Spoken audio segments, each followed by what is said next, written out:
प्रधानमंत्री नरेंद्र मोदी ने इस बार ठान लिया है कि एक एक अवैध घुसपैठिए की पहचान होकर रहेगी। बड़े पैमाने पर अंदर ही अंदर नरेंद्र मोदी का सफाई अभियान चल भी रहा है।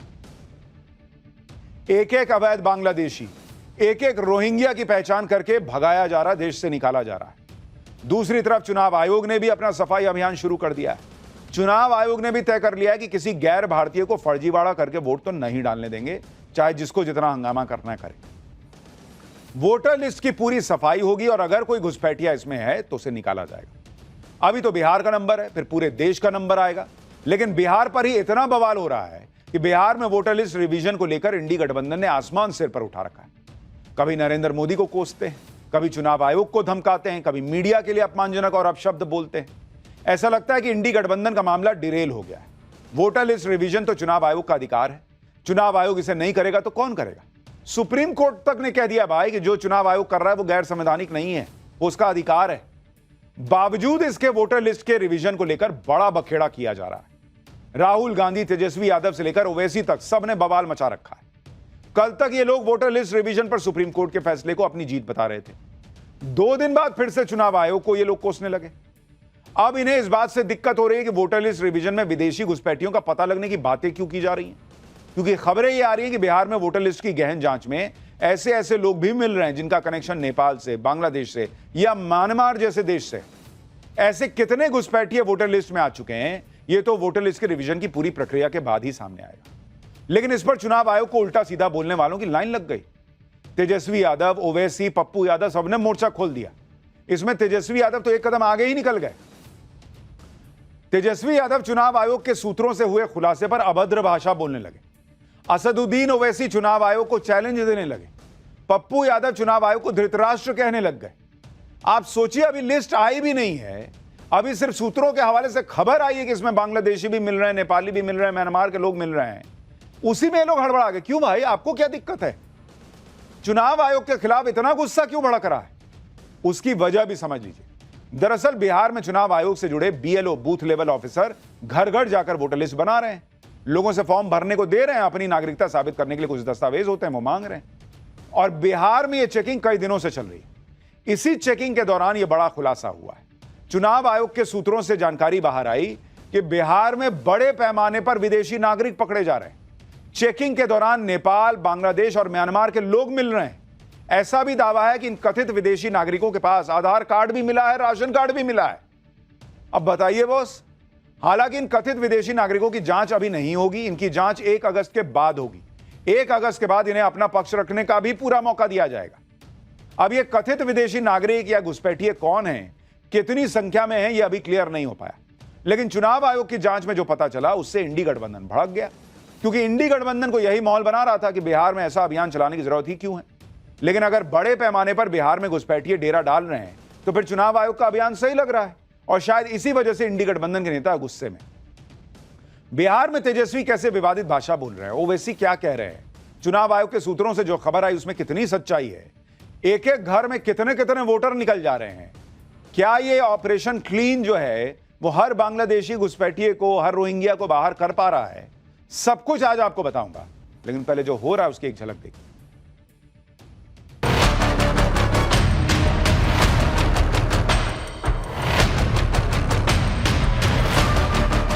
तो क्या विदेशियों ने नरेंद्र मोदी जी को वोट दिया?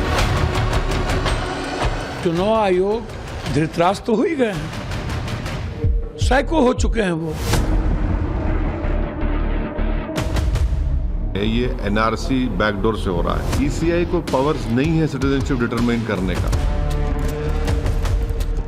बीजेपी के लोग जो है ना, कुछ न कुछ अधिकारियों को पटाकर नाम डलवा रहे हैं।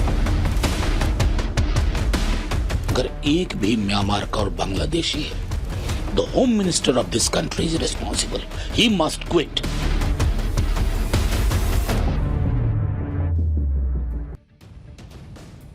आप सोचिए किस लेवल का बवाल मचा हुआ है, और यह तब मचा है जब अभी वोटर लिस्ट का ड्राफ्ट भी बाहर नहीं आया है। अभी तो सिर्फ सूत्रों के हवाले से एक खबर आई, बाहर आई, उसी में हंगामा मच गया। अगर फाइनल वोटर लिस्ट आएगी तो पता नहीं इंडी गठबंधन क्या ही गदर काट देगा। आप तेजस्वी यादव को सुनिए, कल जब उनसे पूछा गया कि चुनाव आयोग के सूत्रों ने तो बड़ा खुलासा कर दिया, तो वो कैसी अभद्र भाषा बोलने लगे। उनकी भाषा को लेकर विवाद हुआ, लेकिन आज तेजस्वी यादव ने फिर से विवादित बयान दे डाला। सुनिए तेजस्वी यादव को पहले। सूत्र बताते हैं, हम उस सूत्र को मूत्र समझते हैं। वेस्ट जो होता है ना, ये वो है, इसका कोई आधार नहीं ना। ये वही सूत्र है जो पाकिस्तान में कब्जा करवा दिया था, इस्लामाबाद, कराची। सूत्र नहीं, मूत्र लोग हैं। जो भी सूत्र थे उनका न्यूज़ क्या रहा? हर बार खंडन करना पड़ता है, माफ़ी मांगना पड़ता है उसके बाद। इसलिए अगर सूत्र को मूत्र नहीं बोला जाए, जो झूठा अफवाह फैलाता है, तो मूत्र की बराबर है ना, वेस्टेज है, वेस्ट ही है ना। कई भाजपा के नेता और कई भाजपा के जो बाबा लोग हैं वो बोलते हैं मूत्र पीजिए, तो शुद्धि का काम है। तो हमको लगता है कि मुद्दे की बात करें, बिना किसी सच्चाई के अगर कोई सूत्र के हवाले से अफवाह फैला रहा है तो वो क्या है? मूत्र ही तो है। तेजस्वी यादव का मूत्र प्रेम जागा हुआ है, लेकिन सवाल यह है कि अगर इतनी खबर सूत्रों के हवाले से बाहर आई कि भाई चेकिंग में जो है वो विदेशी लोग भी मिल रहे हैं, इससे तेजस्वी यादव को क्यों आग लगी हुई? अगर यह खबर बाहर आ भी रही है तो तेजस्वी यादव को क्या दिक्कत है? सूत्रों के हवाले से जो खबर आई उसमें यह तो नहीं था कि आरजेडी का वोटर विदेशी निकल गया है, तेजस्वी यादव को वोट करने वाले लोग जो हैं वो विदेशी निकल गए हैं। उसमें तो वो किसका वोटर है ये कहीं नहीं लिखा है, कहीं नहीं कोई बात आई है, कोई बात उसका जिक्र नहीं है। इनको क्यों दिक्कत हो रही है? तेजस्वी यादव की ऐसी भाषा पर विवाद हो गया। बीजेपी कह रही है कि तेजस्वी यादव को माफी मांगनी चाहिए, लेकिन तेजस्वी यादव अड़े हुए हैं कि उन्होंने कुछ गलत नहीं कहा। इधर तेजस्वी की भाषा को लेकर प्रशांत किशोर तेजस्वी पर हमलावर हो गए। प्रशांत किशोर ने कहा कि तेजस्वी कलम वाले नहीं, कट्टा वाले नेता है। तेजस्वी जी जिन शब्दों का प्रयोग करते हैं वो दिखाता है कि उनका संस्कार क्या है, उनकी संस्कृति क्या है, उनका बैकग्राउंड क्या है। तेजस्वी जी से आप लोग इससे बेहतर भाषा का अपेक्षा मत रखिए। ये वही लोग हैं, किसी ने मुझे कहा कि तेजस्वी यादव अपने एक कार्यक्रम में युवा संसद बुलाए थे, उसमें कलम बांट रहे थे, तो मैंने उनको याद दिलाया कि तेजस्वी यादव कलम वाले नहीं, कट्टा वाले नेता हैं। तेजस्वी यादव ऐसी भाषा बोलकर अपने विरोधियों को फिर उस बात को बोलने का मौका देते हैं कि वो 9वीं फेल, क्योंकि पढ़े लिखे व्यक्ति से इस तरह की भाषा की उम्मीद नहीं की जाती। तेजस्वी यादव का यह गुस्सा देखकर लोग पूछ रहे हैं कि ऐसा क्या ही हो गया कि तेजस्वी यादव इतना भड़के हुए हैं। चुनाव आयोग के सूत्र तो घुसपैठियों के होने की बात को सामने रख रहे हैं, उससे इतना क्यों भड़क गए तेजस्वी यादव? ऐसा गुस्सा देखकर तो बीजेपी के वो आरोप सही साबित होते लग रहे हैं कि इंडी गठबंधन ने घुसपैठियों को अपना वोटर बनाया हुआ है, इसलिए वो बिहार में वोटर लिस्ट रिवीजन से डरा हुआ है। नहीं तो वोटर लिस्ट में घुसपैठियों का नाम कटने से तो हर पार्टी को खुश होना चाहिए, उनको तो बोलना चाहिए कि हां सूत्र सही कह रहे हैं, ये बीजेपी का वोटर होगा। बोलते आग जिसको लगी उसी से पता चल गया कि भैया ये किधर का मामला है, क्योंकि वोट का अधिकार तो सिर्फ भारतीय नागरिक को है, यह हक किसी और को नहीं दिया जा सकता। लेकिन तेजस्वी यादव अपना अलग तर्क दे रहे हैं। तेजस्वी यादव का कहना है कि 7 करोड़ 90 लाख वोटर में 1% वोटर भी छूट जाए और दस्तावेज नहीं दे पाए तो क्या होगा? अगर 1% वोटर का नाम कटा तो 7,90,000 मतदाताओं का नाम कट जाएगा। इस हिसाब से करीब हर विधानसभा में 3,251 वोटर्स का नाम कटेगा। और अब तेजस्वी यादव का कहना है कि साल 2020 में ऐसे कई सीटें थी जहां हार जीत का अंतर 3,000 वोटों का था, इसलिए तेजस्वी यादव का कहना है कि वोटर लिस्ट में थोड़ा भी बदलाव बिहार के नतीजे पलट सकता है। दरअसल 2020 में बिहार में 35 सीटों पर जीत का अंतर 3,000 मतों का था। ऐसी 52 सीटें थीं जहां जीत हार का अंतर 5,000 से कम था। और यही वजह है कि तेजस्वी वोटर लिस्ट में 1% बदलाव को लेकर भी आशंकित हैं। लेकिन उनका यह कॉन्फिडेंस क्यों है कि जितने लोग बाहर जाएंगे, क्योंकि वो विदेशी नागरिक होंगे, रोहिंग्या होंगे, बांग्लादेशी होंगे, कागज नहीं दिखा पाएंगे, वो सब इन्हीं के वोटर होंगे। भाई 1% हो सकता है बीजेपी का वोट चला जाए और आप जीत जाइए, ये क्यों नहीं हो सकता? इतना कॉन्फिडेंस कैसे है कि इन्हीं का वोटर विदेशी निकलेगा? उन्हें लग रहा है कि जैसे 1% वोटर भी छट गया तो उनको नुकसान हो जाएगा। और इतना 7 करोड़ 90 लाख, 7 करोड़ 90 लाख, अरे भैया 7 करोड़ 90 लाख वोटर है, वोटिंग बिहार में 50% 60% ही होती, 40% तो ऐसे ही वोट नहीं डालने आते हैं। तो 1% के लिए इतना गुस्सा आना, इतना हंगामा करना, क्या मतलब है उसका? तेजस्वी यादव चुनाव आयोग पर अपनी भड़ास निकाल रहे हैं। दूसरी तरफ असदुद्दीन ओवैसी भी चुनाव आयोग को चैलेंज देने में लग गए। ओवैसी का कहना है कि चुनाव आयोग के पास तो नागरिकता तय करने की पावर ही नहीं है। घुसपैठियों की बात पर भी ओवैसी को यकीन नहीं हो रहा है। वो चुनाव आयोग से उन बीएलओ का नंबर मांग रहे हैं जिन्हें वोटर लिस्ट रिवीजन के दौरान ग्राउंड पर अवैध रूप से रह रहे बांग्लादेशी मिल रहे हैं। सुनिए ओवैसी को। ईसीआई को किसने पावर्स दिया डिटरमाइन करने के लिए कोई सिटीजन है या नहीं है? तीसरी बात ये कि मैं सबसे पहली हमारी पार्टी थी जिसने कहा था कि ये जो एसआईआर हो रहा है बिहार में, ये एनआरसी बैकडोर से हो रहा है। वो साबित हो रहा है। ईसीआई को पावर्स नहीं है सिटीजनशिप डिटरमाइन करने का। और चौथी बात यह है कि वो कौन से बीएलओज हैं, उनका नंबर हम डिमांड करते हैं इसे हमको दीजिए। हम अपने पार्टी के लोगों को बोलेंगे जाके इन बीएलओ से मिलिए और हमको बताइए कि कहाँ पर आपको ये जो नेपाली कह रहे हैं, म्यांमार के कह रहे हैं, बांग्लादेशी आपको मिले हैं। हाँ, पांचवी बात यह है कि आप इस तरह के सोर्सेज जो है वो भारत और नेपाल के ताल्लुकात तो खराब कर रहे हैं। ओवैसी अलग परेशान हो रखे कि चुनाव आयोग के पास नागरिकता तय करने का अधिकार नहीं है। नागरिकता थोड़ी तय कर रहा है चुनाव आयोग, वो तो चेक कर रहा है कि भाई नागरिक हैं, इसका कागज दिखाइए।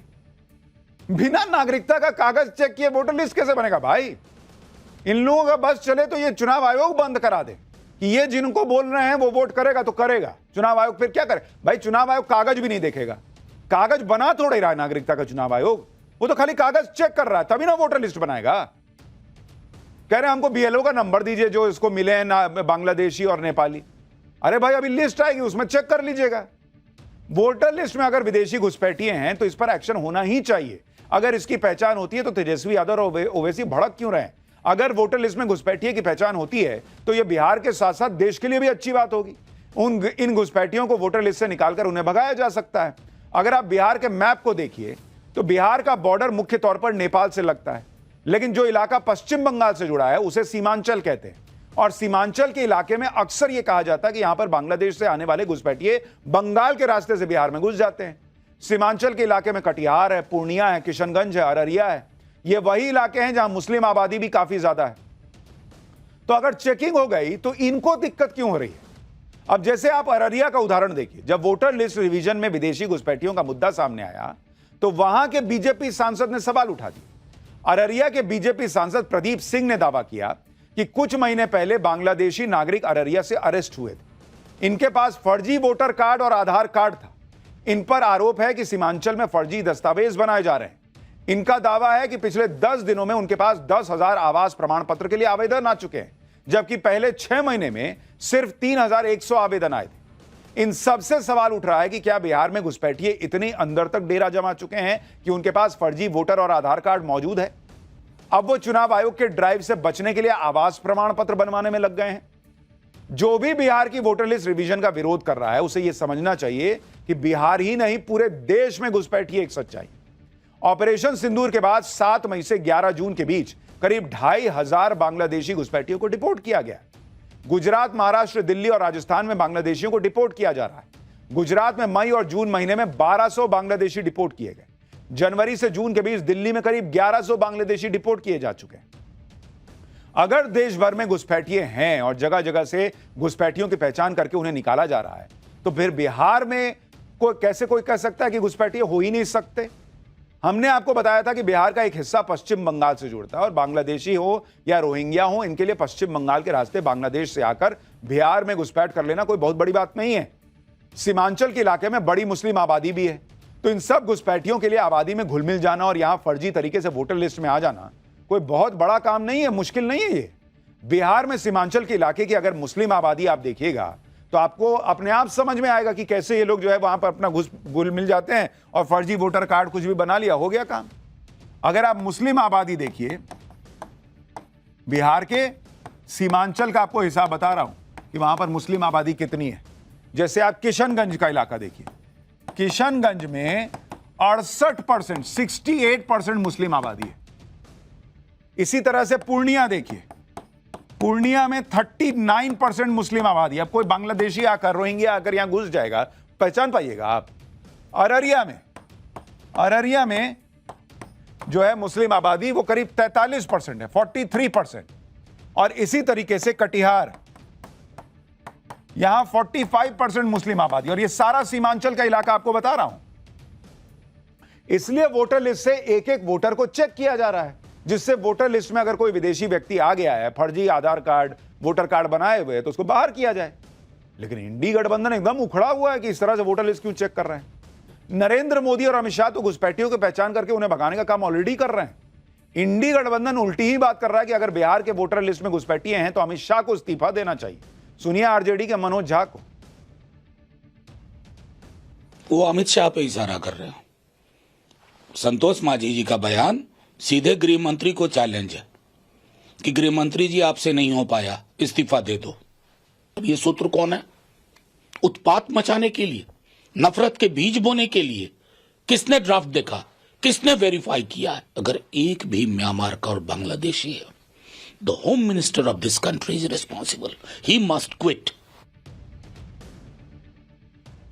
अगर इस देश में एक भी रोहिंग्या और बांग्लादेशी है तो देश के गृह मंत्री को इस्तीफा दे देना चाहिए। काहे भाई? अगर वो ये कह रहे होते कि नहीं कोई वेरिफिकेशन नहीं होगा, कोई बांग्लादेशी रोहिंग्या बाहर नहीं जाएगा, तब उनका इस्तीफा मांगते तो समझ में आता। वो आदमी सफाई करा रहा है। आपने देखा गुजरात में, मैंने आपको तस्वीरें दिखाई थी कैसे जो है वो बांग्लादेशी और रोहिंग्या बाहर किए गए। वो आदमी, जो आदमी सफाई करा रहा है वो इस्तीफा दे। और जो लोग छाती पीट रहे हैं कि नहीं नहीं चेक नहीं होगा, कोई आधार कार्ड ले लो और काम करो, खत्म करो, कोई बांग्लादेशी नहीं है, कोई रोहिंग्या नहीं है, वो लोग कुर्सी पे बैठेंगे। इंडी गठबंधन वाले इस तरह से बातें कर रहे हैं जैसे बिहार में घुसपैठिए है ही नहीं। और घुसपैठिए वाली जो बात कही जा रही है वो हवाबाजी है। कोई हवाबाजी नहीं है बॉस। घुसपैठिए इस देश की सच्चाई है। वोटर लिस्ट में फर्जीवाड़ा इस देश की सच्चाई है। आप मध्य प्रदेश का केस देख लीजिए। मध्य प्रदेश में वोटर लिस्ट के सॉफ्टवेयर में कई पते ऐसे आए, एड्रेस ऐसे आए, जहां पर एक ही एड्रेस में 50 से अधिक वोटर दिख रहे हैं। चुनाव आयोग ने ऐसे मामलों की जांच करने और वोटर वेरिफिकेशन के निर्देश दिए।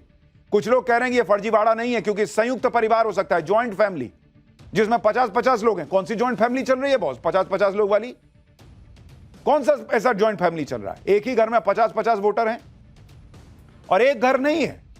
मध्य प्रदेश का पूरा मामला क्या आपको बताता हूं। टाइम्स नाउ नव भारत को चुनाव आयोग से जो दस्तावेज मिले उनके मुताबिक मध्य प्रदेश में 779 ऐसे घर हैं, 779, जहां एक ही एड्रेस पर 50 से अधिक वोटर हैं। 779 ऐसे घर हैं जहां एक एक घर में 50-50 वोटर हैं। ये कौन सी ज्वाइंट फैमिली चल रही है बॉस? 50-50 लोगों वाली, 1-2 नहीं, 10 नहीं, 750-800 के करीब। 1373 ऐसे एड्रेस हैं जहां एक ही पते पर 40 से ज्यादा वोटर हैं। ऐसी कौन सी ज्वाइंट फैमिली चल रही है? 6151 ऐसे एड्रेस हैं जहां एक पते पर 30 से ज्यादा वोटर रह रहे हैं। और 49,928 ऐसे एड्रेस मिले जहां एक एड्रेस पर वोटर की संख्या 20 से 30 के बीच है। और 6,17,997 वोट ऐसे एड्रेस ऐसे मिले जहां हर एड्रेस पर 10 से अधिक मतदाता है।